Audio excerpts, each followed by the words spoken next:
doing it because the fans just want to see him in the ring, regardless of who he fights against. Tom, obviously. Dante's Boxing Nation.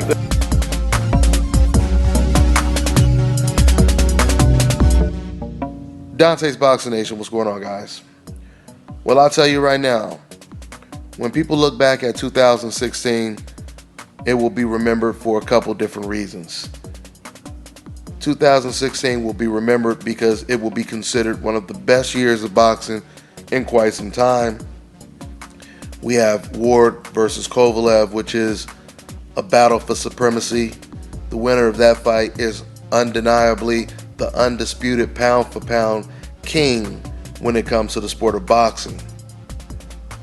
We had a lot of terrific fights this year, a lot of candidates for Fight of the Year, and one of those candidates for Fight of the Year was on free TV, and that was Thurman versus Porter. So some could say 2016 was the year of the new undisputed pound-for-pound king, and some could also say that 2016 was the year of David versus Goliath, because we've already seen Canelo versus Amir Khan, and now this September 10th, we're going to see Golovkin versus Kell Brook.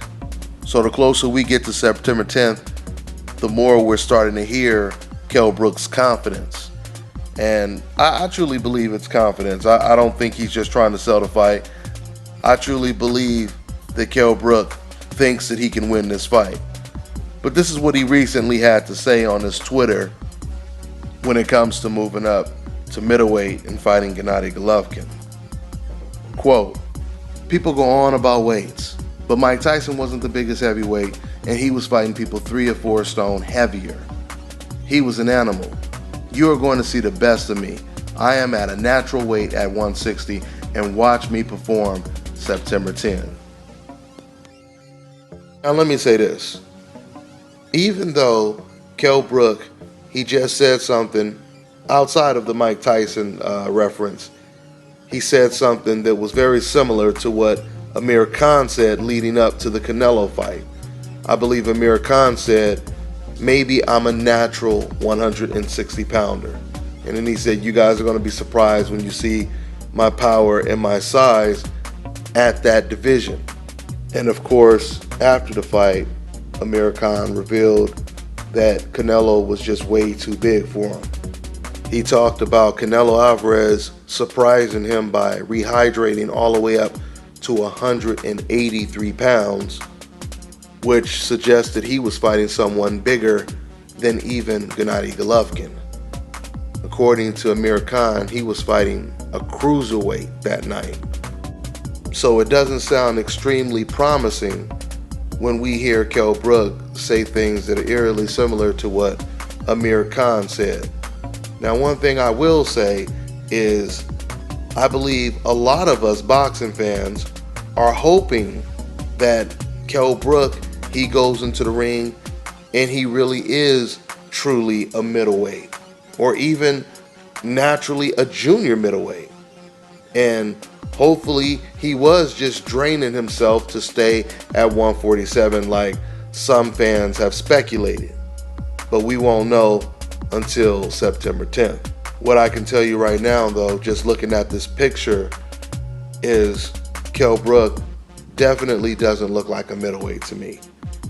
As far as I'm concerned, he still looks like a welterweight, maybe a junior middleweight, but he doesn't look like a middleweight, at least not standing next to Gennady Golovkin.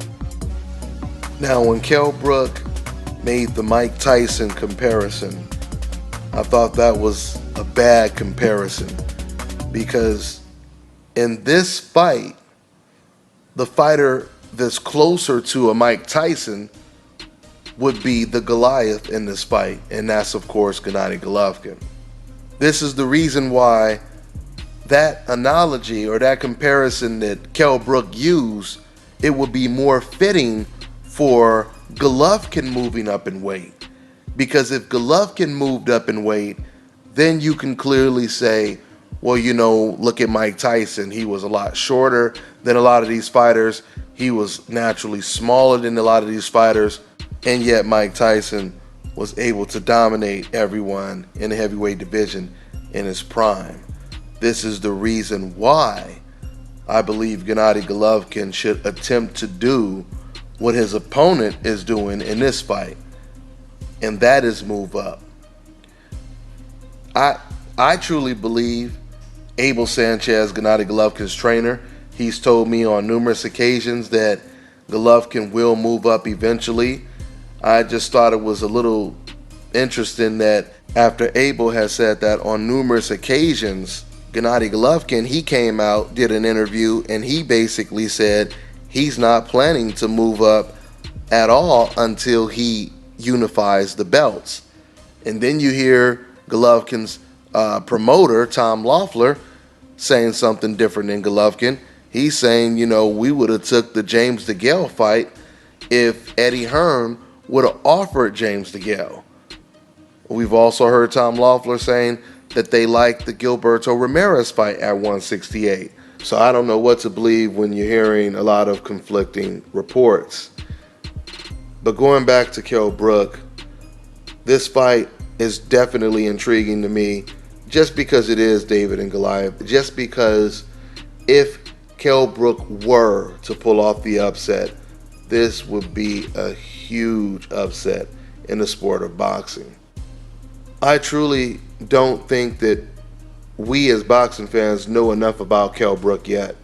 All we know is he beat Sean Porter in what was not an extremely dominant performance, but he got the job done. One thing to note though, in that fight, not saying Sean Porter is Gennady Golovkin, but in that fight, with Sean Porter having an inside style that is just a little similar to Gennady Golovkin, Kell Brook was able to neutralize Sean Porter's inside game by tying him up and smothering his punches. I interviewed former champion Montel Griffin the other day, and he basically said, if you want to study a way to have a chance of beating the Gennady Golovkin, you have to watch the Willie Monroe fight. He said Willie Monroe, he had the right plan. He just had no power to get Gennady Golovkin's respect. It'll be really interesting to see if Kell Brook, who keeps talking about this surprising power that he has at 160, it'll be interesting to see if a welterweight moving up 2 weight classes can gain Gennady Golovkin's respect. We'll see. We'll see. Now, as small as Kell Brook is, I truly believe that if Kell Brook is still in this fight after 6 rounds without being knocked down, without being badly hurt, this may actually turn out to be an actual fight. Once again, if Kell Brook is still standing after 6 rounds without being seriously hurt. That's pretty much all I got for now. I'm on to the next one.